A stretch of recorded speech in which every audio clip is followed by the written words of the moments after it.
وسعدنا وشرفنا ان نلتقي بزميلي اللي مكسر الدنيا على القنوات الفضائيه، احمد اسامه. حبيبي حبيبي، منور الدنيا. بنورك والله، وبشكرك جدا على المقدمه الجميله دي والله. انت منور الدنيا والف مبروك على تكريمك النهارده. الله يبارك فيك، الله يبارك فيك. كنا بقى على الفعاليه النهارده والمهرجان، ايه اللي عجبك النهارده؟ والله هو دايما مهرجان توب كايرو برئاسه الاعلاميه طبعا دينا محمود واخويا وصديقي طبعا المنتج بسام رضوان، بيفاجئونا بحاجات حلوه ودايما من نجاح لنجاح.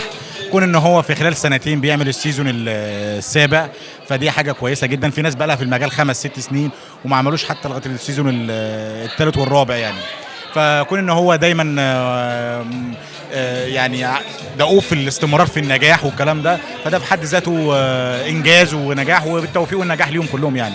اول مشاركه سيزون ليك هتحضر النهارده ولا حضرت قبل كده ليه؟ لا انا بحضر له على طول والله. يعني ستة، حضرت الستة اللي قبل كده؟ لا مش الستة، انا حضرت له اول واحد السيزون الاول، وحضرت له السيزون السادس والسيزون السابع. يعني 3 والنهارده صح، حضرت له السيزون متهيألي الرابع، طب انت الخامس ولا الثالث. شايف في فرق النهارده من السيزون اللي قبل كده اللي فات واللي فات؟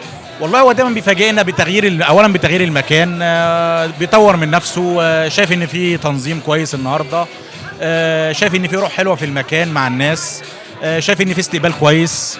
فهو الضيف محتاج ايه غير استقبال كويس وحاجه كويسه يعني. فبالتوفيق ليهم جميعا يا رب. حلمك اللي جاي ان شاء الله او خطوتك الجديده ايه اللي جايه؟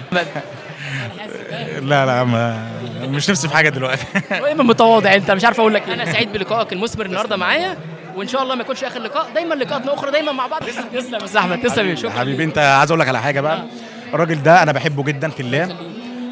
يمكن بنشوف بعض صدف، بس انا بحترمه جدا وبحبه جدا، ومن الشخصيات اللي انا بحبها جدا، وبجد بفرح لما بشوفه في المكان بجد والله العظيم يعني. حقيقي يعني ربنا يدوم ما بيننا كل الود وكل الاحترام يا رب.